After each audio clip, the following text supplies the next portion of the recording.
Hold there, knave! The Yorkie of the Shire stands before the asking, art thou friend or foe? If thou art friend, then join me as we head to Avalon and the Tainted Grail. If thou art foe, then may thee fall. This is a new game, out today in early access. Tainted Grail, the Fall of Avalon. Let us go see what lies within. It is early access, so we expect there to be some issues. We shall see what happens.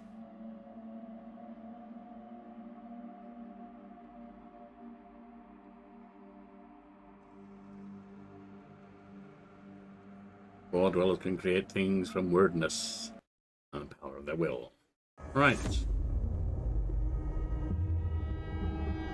The all-consuming Red Death. 600 years ago, King Arthur led the Great Escape from the homelands, where our kingdoms were ravaged by the plague. Leading people to Avalon, he started the Age of Conquest and took the island from the Four Dwellers. Using the mysterious powers of men his, together with Merlin, they cleansed the land of the weirdness, a primordial force of chaos and possibility. But now, long after the death of the king, Camelot is in shambles as Avalon fractures into chaos.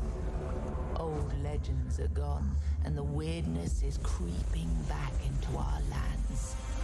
The bleeding heart of the plague has started beating once more. And the Red Death has returned. Rulers of the island asylum, an order of the Red Priests, are desperate to stop it by any means necessary. Rotting in one of their cells is a stranger who might bring a spark of change to this cursed island stuck in everlasting autumn. This is a cursed land in which we find ourselves. Character creation.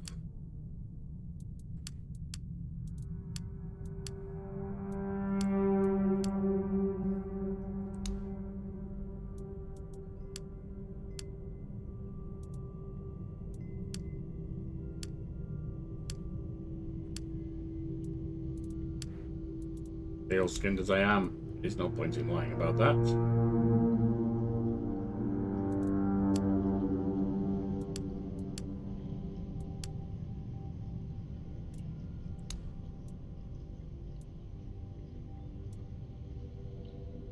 We will go with that. We are grey-haired, as you can see. A full beard, also in grey.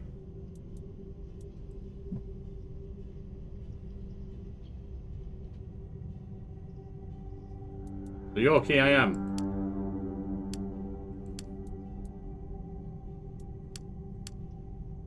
And we shall try this on normal mode.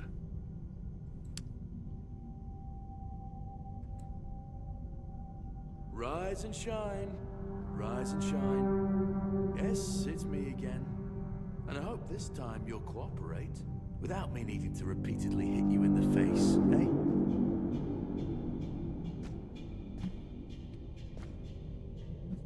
Is there anything in here?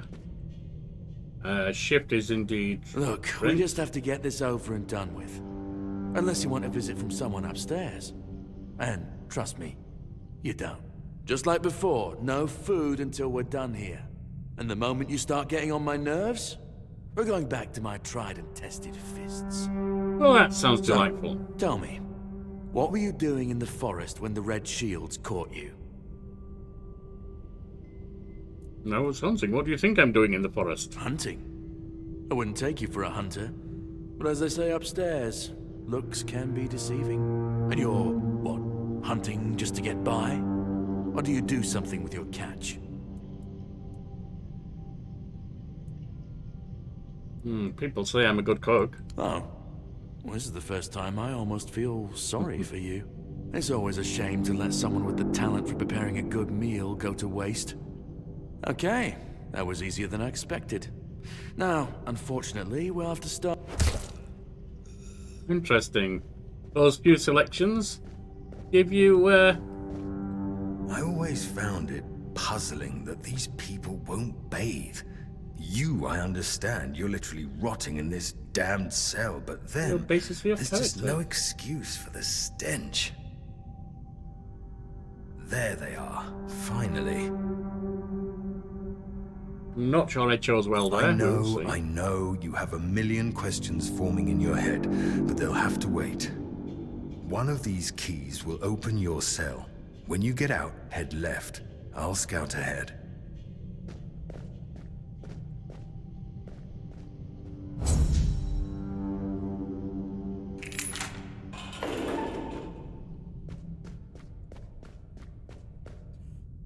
Yes, I know he said head left. However, we're heading right to begin with. Looking for the resistant. That's one. We've added recipes: mashed potato recipe, beggar's fare recipe, cabbage rolls. Simple recipes from simple ingredients. Author Milraid Anti-Frizzle. Not everyone was born with perfect taste buds or culinary sensitivity. If you belong to groups of such individuals, don't worry. Here I am, Anti-Milraid, coming up with an initiative for those with an exceptionally dull taste in food. As I often repeat, some things were made to be eaten at fancy tables, and others to scrape off the floor. Nevertheless, this is certainly no reason to be ashamed. For a moderate hungerer, try serving yourself what is commonly known as beggar's fare, containing certainly very popular among people, well, people like you. All you need is groats, oats, and a pot of boiling water. Once again, let me emphasize, in case you're not sure what I mean, boiling water bubbles. An equally simple alternative could be mashed potatoes. If you feel particularly comfortable with a knife, you could try peeling the potatoes, trying to move the thinnest possible layer of skin with delicate moves. However, this is not necessary. Throw the potatoes into boiling water, as above, and wait about 20 minutes. Pour off the water. Please don't drink it, and add some milk. Don't overdo it with this one. If you don't want your mashed potatoes to turn into a starchy and milky mush, do you? We'll take it. Fish soup. Cups, who knows? Lock picks.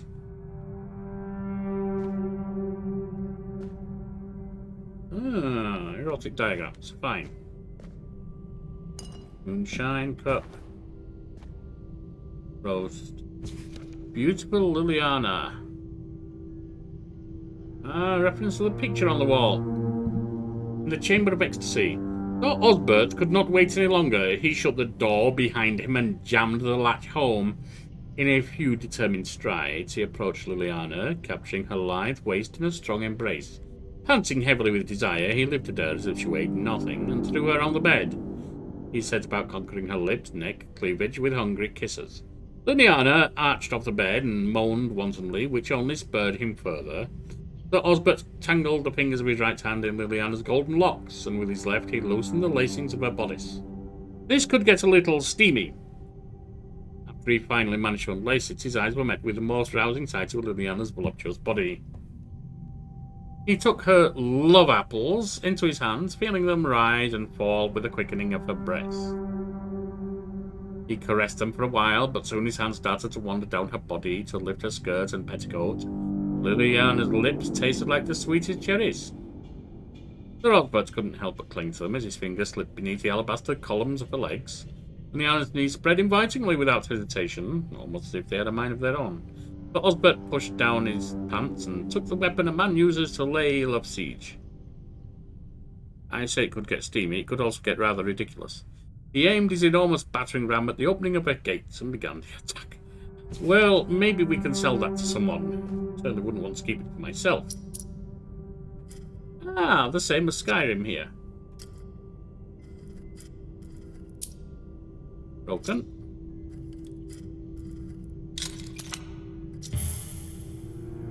Take.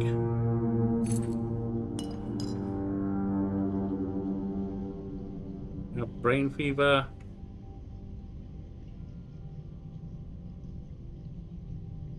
Coin purse. Near figurine. Guards key coin, torn red. Ah. It appears we have improved armor. Wooden club? Yes. I don't think we need more than one weapon. Probably, usually cheap weapons sell badly. We'll take it for now. Drop it if need be.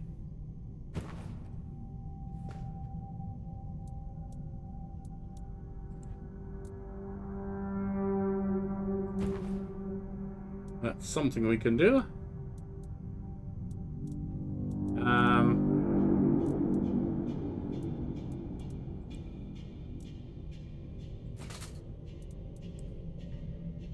We have a club.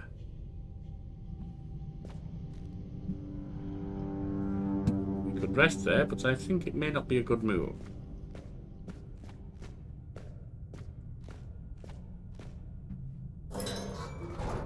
What may lie within? Nothing. Devil snare. 7 commandments.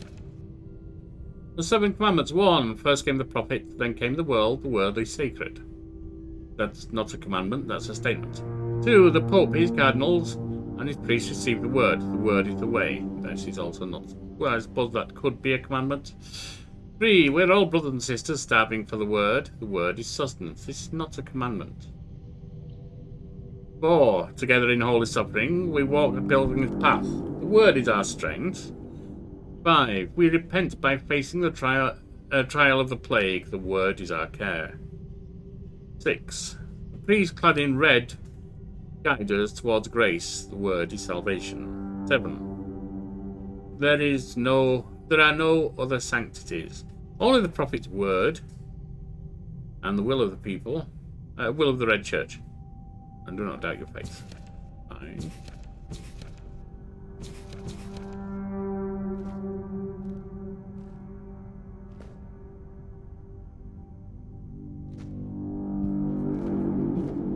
Nothing else here.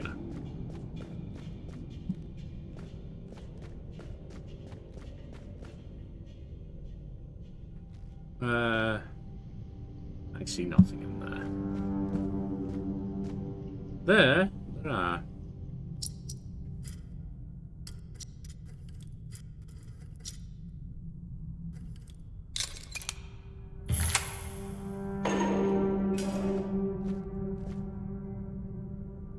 Take that. Treatment records. 1. The patient seems to be responding well to the initial treatment. He's dead. While the physical symptoms of the Red Death have not lessened, it appears to have made some progress regarding his mental state. Well, he's certainly not worried. He's dead. I have decided to expedite the treatment by introducing black hembane applied transdermally. We will start with small doses. The patient will be required to record his dreams in his designated journal. 2. The patient shows tremendous progress. However, what concerns me are his intense reactions and how prone he is to panic. Well, not anymore. He's dead. I will have to introduce a mild calming agent. I hope that a relaxed state will allow him to open his mind without fear. 3. The patient's spirit appears to be weaker. Well, I mean, he's certainly calm, I'll give him that, than initially assessed. After he wakes up, he either enters a brief catatonic state or cowers in the corner, muttering to himself. He's silent now, don't worry about it. After last night, the patient became fully catatonic. He's fully dead now. He will not move, does not react to stimuli, and will not take food or water. There's nothing to be done. Death appears to be the most merciful solution. I will then perform an autopsy to evaluate potential changes in the patient's brain. Well, he's probably decaying. He's dead. Very well. Ramblings of a weary mind. 1. The dark nights here are endless. Everything breathed and called crisply. A red monk came and put fire in my chest. I know it was a good thing. 2. The first and only king visited me on the night before. Arthur wept, then reached for me with his hands, not 2 but 4. Never closer to the king's grace, then he disappeared. 3. The bleeding heart of the plague beats in frantic despair. 1, 2, 1, 2. I hear its rhythm from behind the wall. I know it. I feel it. 1, 2, 1, 2. Organic machinery that created this place and these people. Put your ears to the walls and listen. 1, 2, 1, 2, listen. I have no idea if we can sell any of this, but we shall try. We'll take a pail as well. Some sage. Is there anything in here? No, not seemingly. Seems to be a book over there.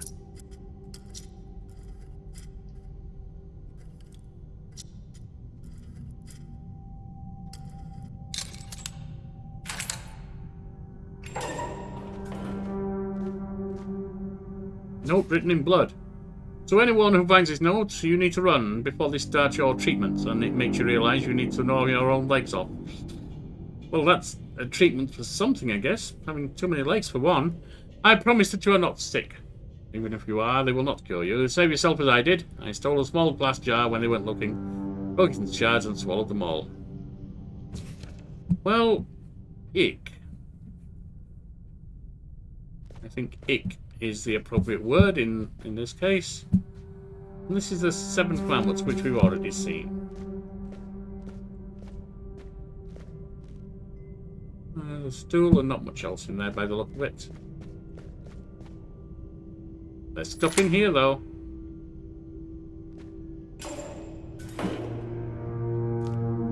Cabbage, wine. Take all. Pork, venison, beef. Venison.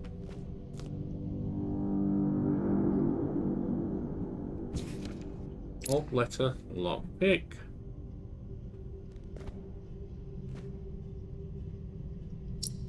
Casket.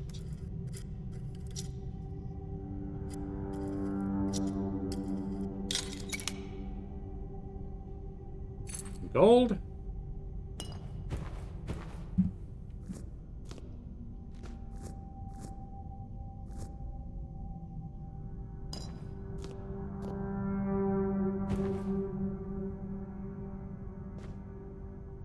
Need.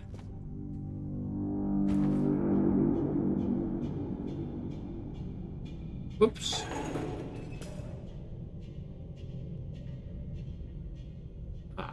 Almost missed the garlic and the onions. More onions. Now, I believe we had a shield.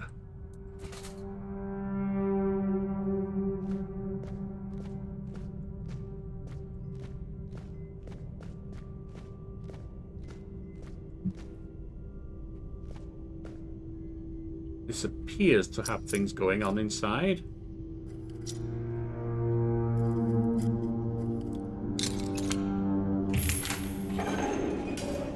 Theft reached level 13. We have a brain.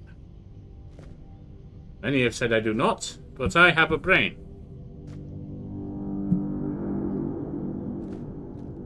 A cage that we can do nothing with.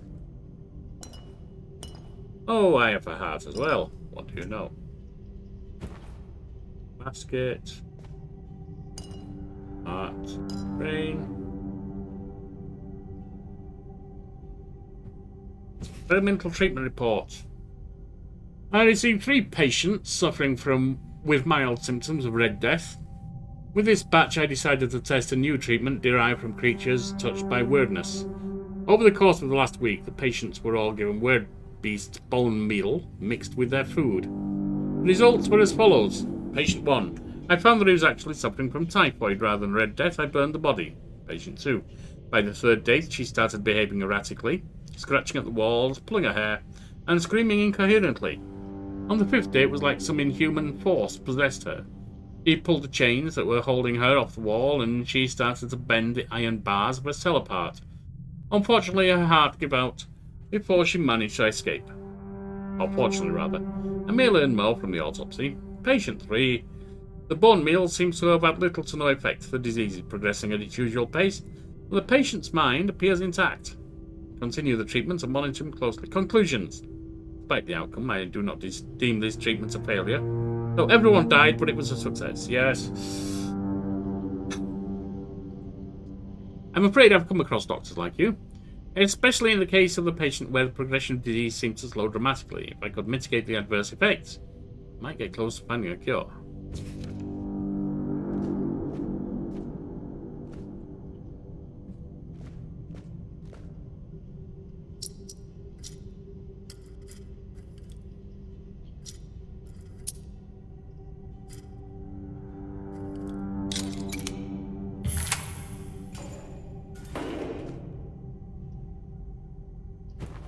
Amputation knife, there's a saw, monster blood, tongue, rain. Notes on wordness mutations. 1. The mutational changes are not significant, although they span the internal organs. The heart enlarged to the size of 2 adult fists, increased pulmonary function, etc. Among the contents of the stomach are remains of the undigested human flesh, most probably belonging to the deceased, visible marks on his arms. 2. Mutation area, overall, an amalgamation of human and porcine internal organs. A 2-chambered stomach with significantly increased capacity. An unnatural tissue fusing the hooves with the body, the heads joined together, in shape worse than any nightmare. Well, that sounds wonderful, doesn't it? There's a glass bottle. We've got a pentagram ahead of us.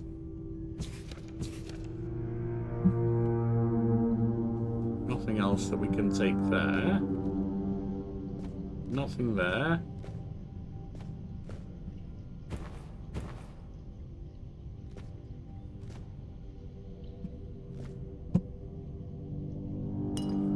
Another brain.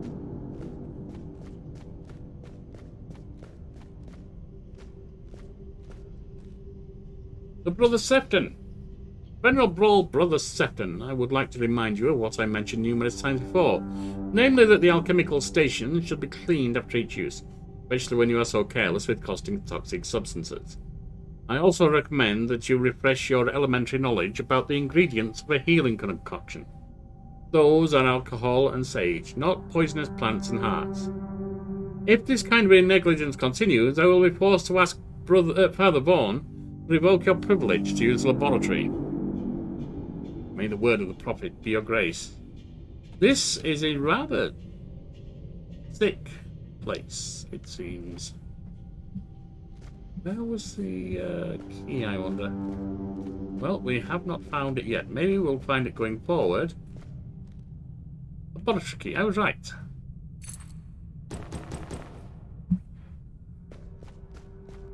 Let us... that is 10 armor, 6 armor, 6 armor, 4 armor, 4 armor. Well, that's fine there. 5 armor. We have 4 or 4. 5, 5, and 4. Nothing there. Jewelry, no. Rings, no. Crack the tongue, consumable, lose 15 health. Why would I want to do that? Monster blood, lose 7 health. Heart, heal 5 health, increase max stamina. Rain, heal 5% of mana. Garlic, heal 4 health. 1 mana.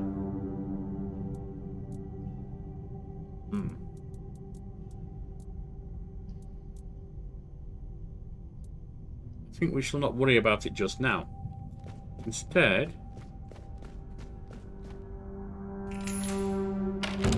check this laboratory. Ooh, look at this place. It's not a laboratory, it's a bloody nightmare. What's an alchemy station? Okay, I see. Healing tincture.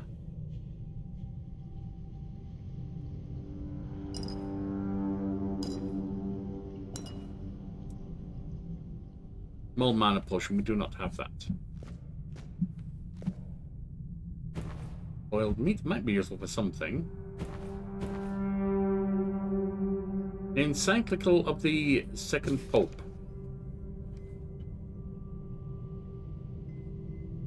Yet many are unruly, corrupt, and indolent. They claim to know the prophet, but their deeds tell a different story.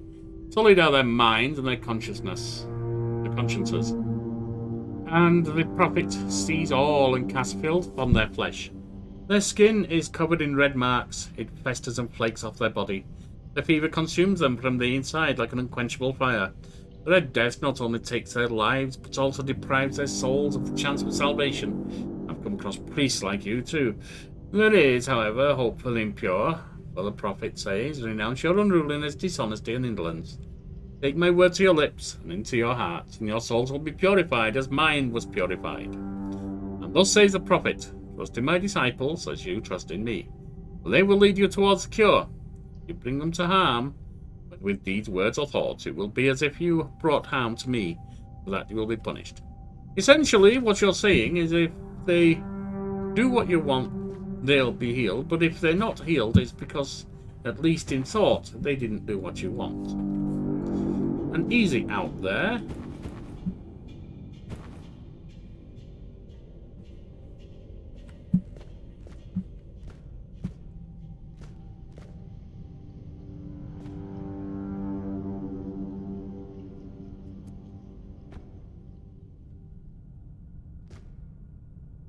Control is crouch. What, I wonder, is through here?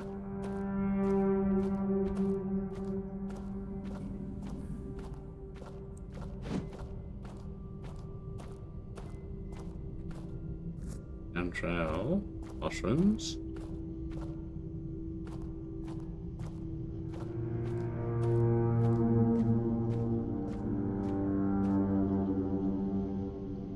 That appears to be someone working.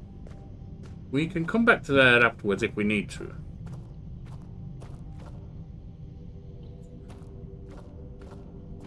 In the meantime, let's return to the laboratory and see what we can do going forward from there.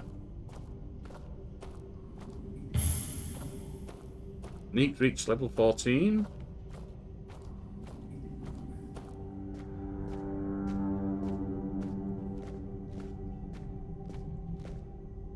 A spectral sword. Medic saw. Art. Murron's method for separating the mind. Ooh, that sounds nasty. Examining the old in search of the new. Author Elder Brother Yorick. Chapter 1. Although we have long relegated the revered priest Murron, the Holy, to the margins of history, I caution against ignoring the wisdom and solutions he presented in the study outlining his once famous method. As Murron lived during the reign of King Arthur, the language he used may now seem outdated, rather difficult. However, contents of the text emphasize crucial points regarding the separation, or rather extraction, of the subject's mind. And yes, the Holy wrote his treatise while remaining under the heavy influence of druidic practices.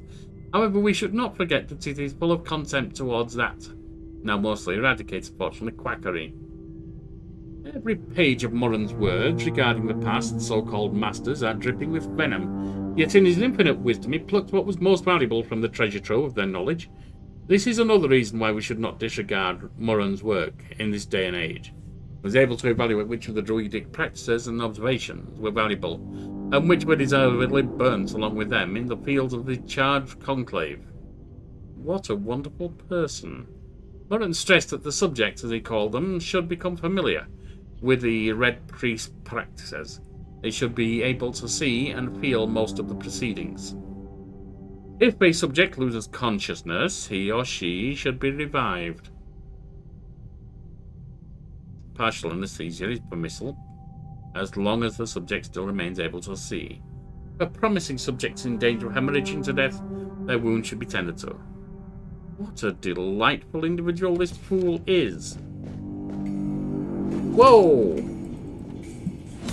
Do not defy the prophet.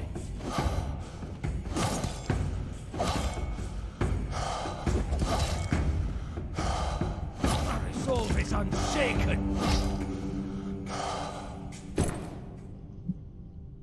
Well, that Red Priest did not like me. Not one little bit.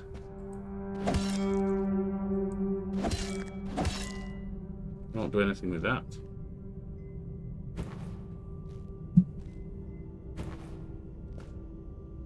Roundup record. Elder World. Woman age 20-25, average build potential ++. Elder World.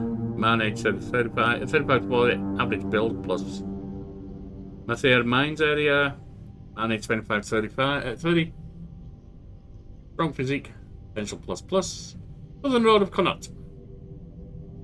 Man 45 to 50, frail, potential +. East of Grubwald, woman 18 to 20 of slim build, potential unknown. Shard Conclave, woman age 35 to 40, slim build, potential ++.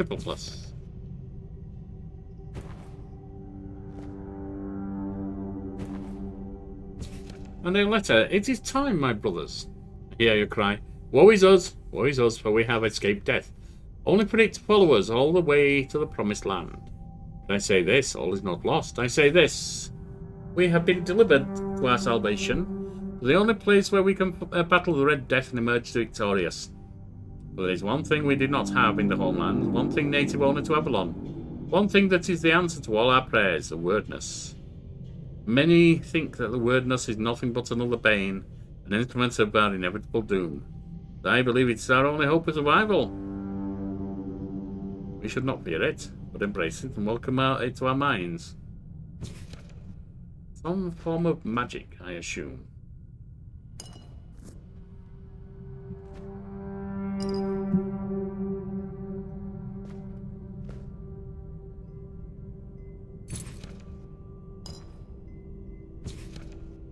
The history of the island asylum.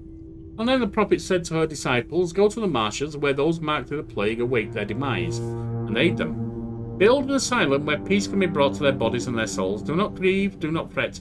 As long as you hold my teaching in your heart, so shall I live. And when she breathed her last breath, her acolytes buried her on the Isle of the Dead. Then they went to the dark morass, where, as per her command, they built a lazaret, a lazaret for those suffering from the plague. That's a word I've never heard before. And so it happened that one day King Arthur and his court were passing by the island, and when suddenly he heard a beautiful voice calling to him. The voice was coming from the prophet's tomb. And so Arthur went there and ordered his men to remove the coffin's stone lid. But when he saw inside was not bones, but a beautiful woman who seemed to have been snatched by death in slumber mere moments ago. And then Arthur heard her words loud and clear. Arthur, the plague is daunting trial for all of us. My disciples have braved it among the foul-smelling marshes and poisonous vapours. Yet they do not complain. They humbly preach a word, asking nothing in return. So it falls upon me to ask on their behalf for a place worthy of their toil. The King of Avalon said, I will grant your request. He told his sister Morgaine to leave the Four-Dweller ruins on the Isle of the Dead. He ordered his men to ready the place for priests clad in red, so they could continue their service to the people. This certainly makes them sound better than they've sounded so far. But we've seen a lot of bad. Jadis Knight told me to find him deeper within the dungeon. So we probably shall.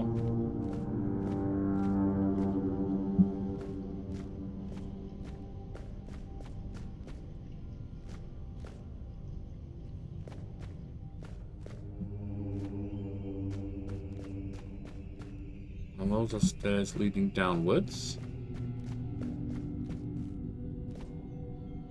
The cage. Then I will go back to the laboratory and see what we can find. First, however,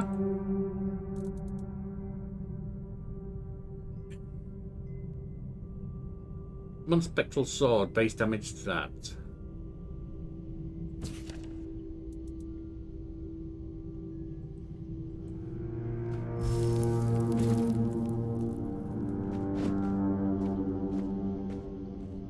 Was better than the other, wasn't it?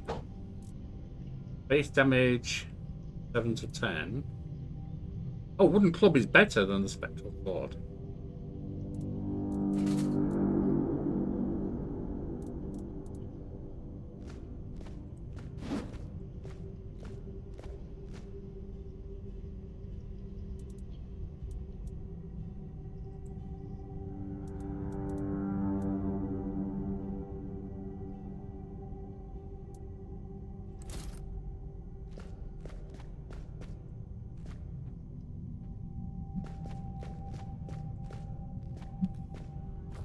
And so we progress towards where we found those priests and see what's going on there.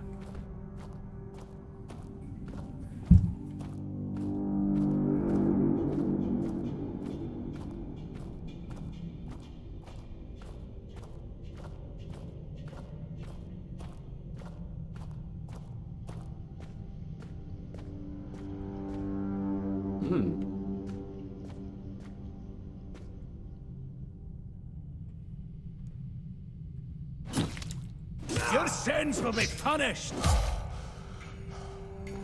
I'm not afraid to suffer.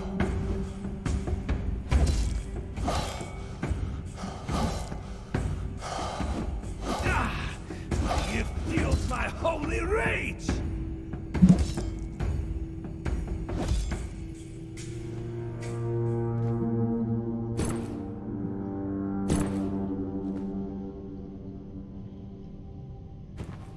Blood clot, an amputation knife, bone meal, big saw.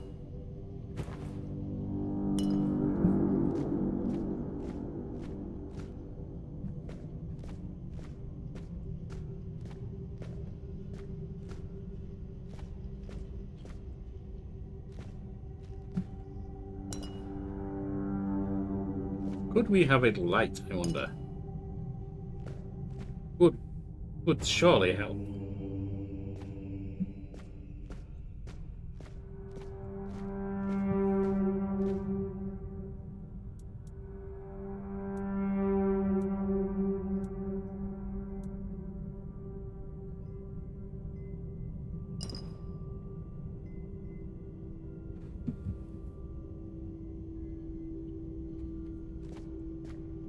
What else might we have here?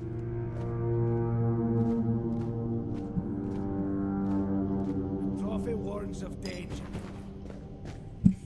Hey, you! No. The word is with me.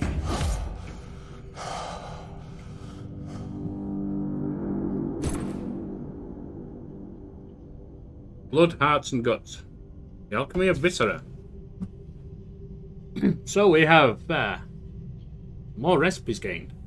Author Shelmud the Scarlet. Every alchemist worth their cauldron should not be afraid of getting their hands dirty. There is no greater pleasure than sticking your hands up to your elbows into a chest cavity and removing a heart that was not so long ago tirelessly pumping lifeblood into the body. You're disturbed. There is a primal power in the viscera. A fact that those who prefer to stain their dainty fingers with herbs and flowers do not wish to acknowledge. How can anyone claim that the bark of an oak, no matter how holy it might be, could yield better results than the flesh of a living, breathing creature? It is beyond me. Trees do not think, they do not feel, they are not driven by instinct. There is nothing about them that could translate into greater potency of the ingredients. The rage of a cornered beast, its fear and its will to survive are what produce the strongest ingredients, and therefore the strongest potions. These concoctions can push humans beyond their limits and awaken their primal nature by transforming fear into fury. But we are very much like the beasts we hunt, and it is through alchemy we can be brought closer to them again. Oh, we shall... What can we cook?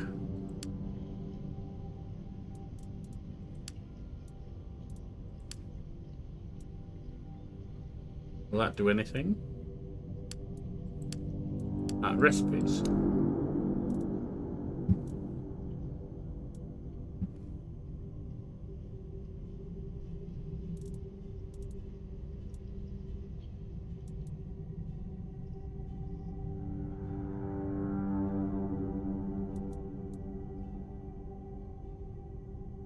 Could make that, which would restore 20 health.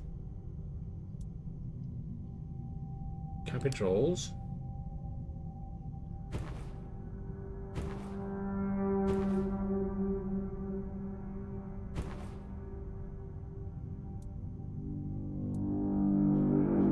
Mashed potatoes restores 15 health.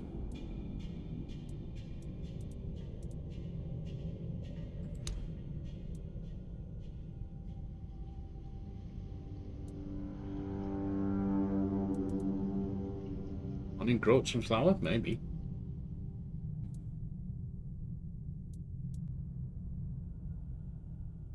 Well, we need to heal anyway.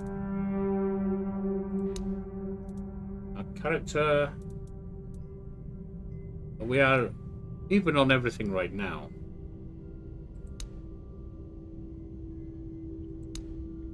Country.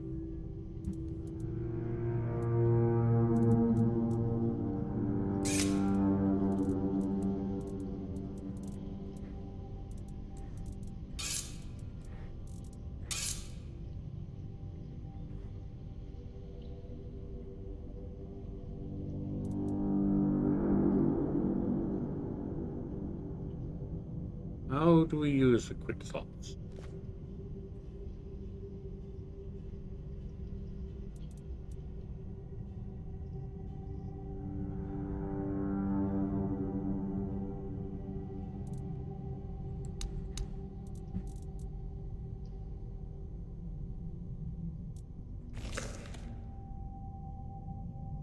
That will be enough for now. That will lead us back if we wish to go that way. Will it? Is this back? Need to reach level 15? Or is this the other way? It seemed there were two holes in the wall.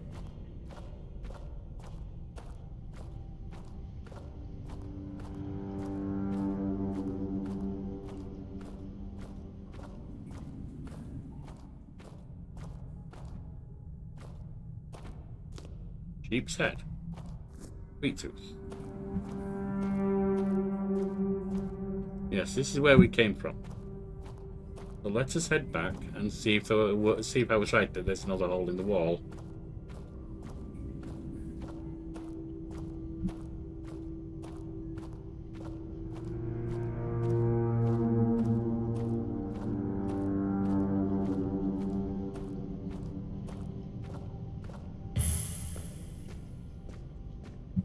Unique level 16 reached.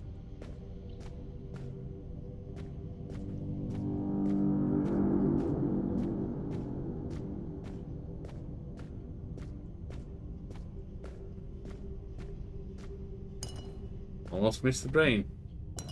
And the heart.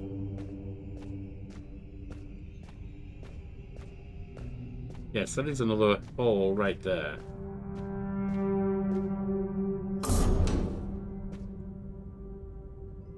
We're not going to get in there. I don't think there's anything to be gained by doing so. Cantrell.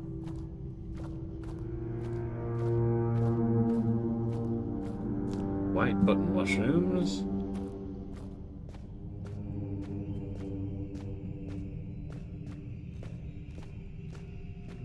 And is this the way forward? Yes. Yes, indeed. This is the way forward downstairs.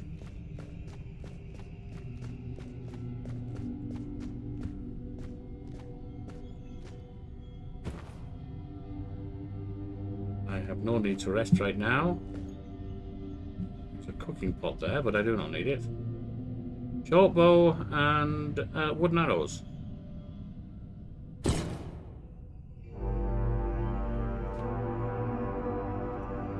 Let us see. That is armor 6, an improvement.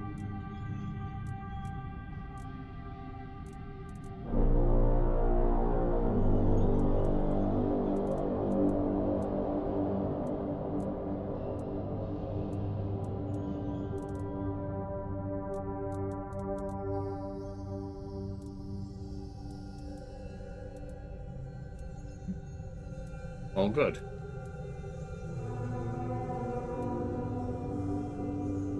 Our quests. Great escape. Weight is medium. Ah, yes. Loadout 2.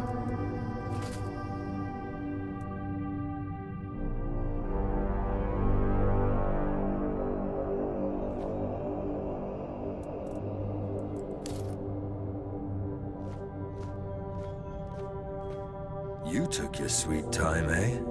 I explored understand. I did too when I was leaving this place for the first time. for the first time. You We have to returned. admit, the Red Priests are quite resourceful when it comes to death and dying. Who exactly are you, good Sir Knight? Great question, truly. But in case you haven't noticed, we're still within the walls of the island asylum. When we're out, then we'll talk. Fair. I'm told this path leads to the beach. I don't know how, but if it's true, then I'll wait there for you until dusk. Good luck.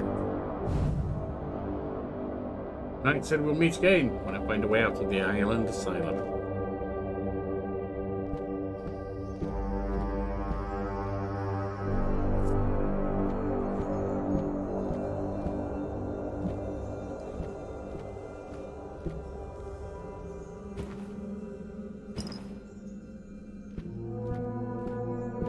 We are weighted down, it seems.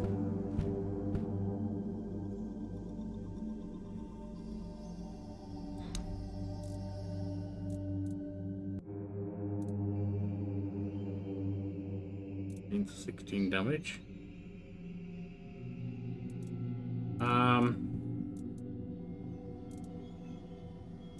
That goes 9 to 10.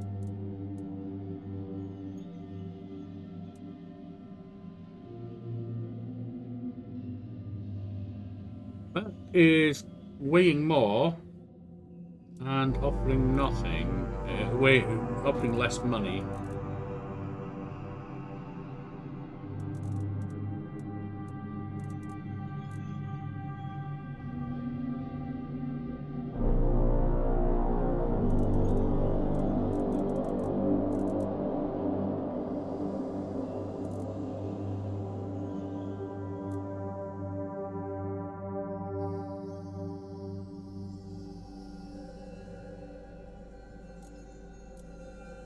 Club. Oh, it's worth a lot of money. Well worth keeping that.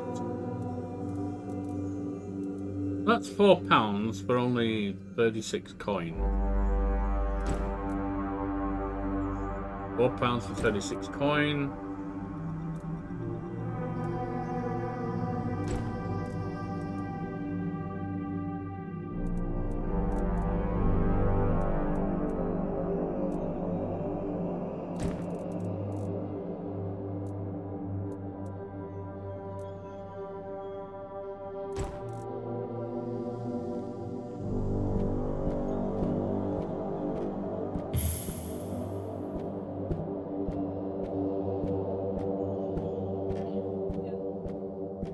Well, that looks a haunting design. It looks like the fertility stag god, except it's skeletal. Fertility for the undead, maybe. Commentary on Brother Justin's, Lustin's, whatever. Underground Wonders. Author Brother Ab. Contrary to Brother Justin's assumptions that the lower level of the island asylum is nothing more than a narrow yet impressive system of vaults, limited only to the area of the building complex above, it appears there is no end to its tunnels and corridors. Moreover, I have long suspected that it might not only span the entire island, but reach far beyond its boundaries.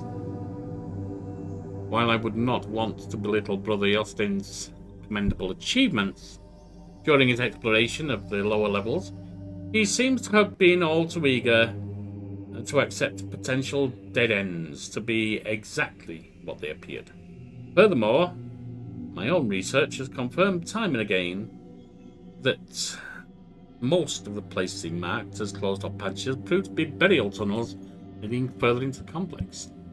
As our doctrine dictates, determination yields results, and we have been rewarded generously for our own. The end of one of those tunnels, once dismissed as closed off, we have reached a vast chamber, in the middle and near. It is a magnificent monument, yet quite unusual. It's truly an underground wonder, as it may revolutionize our perception of those. Fine.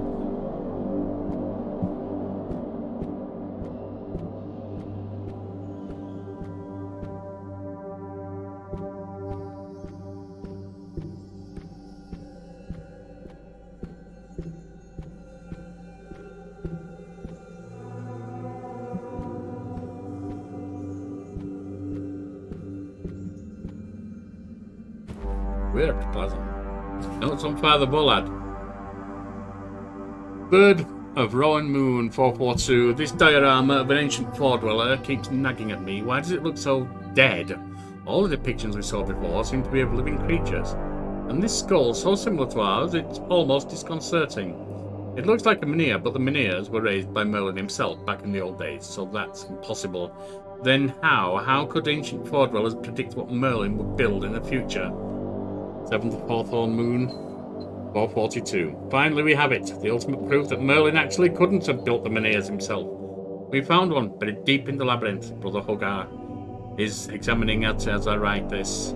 But if we are the first to explore the depths of the Isle of the Dead, clearly indicates that Merlin couldn't have invented the menhirs. This knowledge will shake the faith of the old bastard across all of Avalon. The word of our prophet Kai will finally prevail. Good old game of my god is bigger than your god, essentially.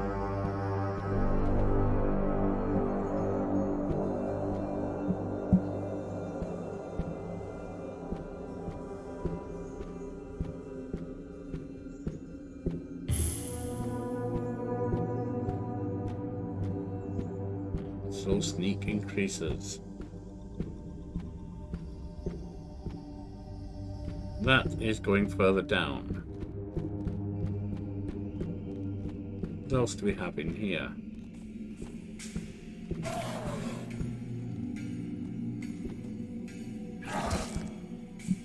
What?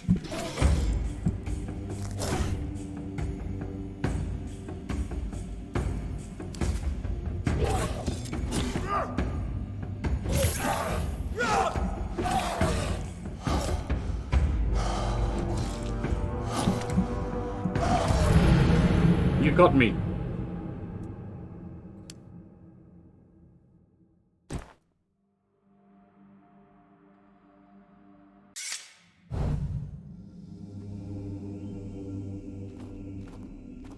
Well, we've had to drop back a little. We shall pick it up there next time, my friends. In the meantime, stay true to the faith and walk beside the Yorkie of the Shire in boldness and courage. Very well.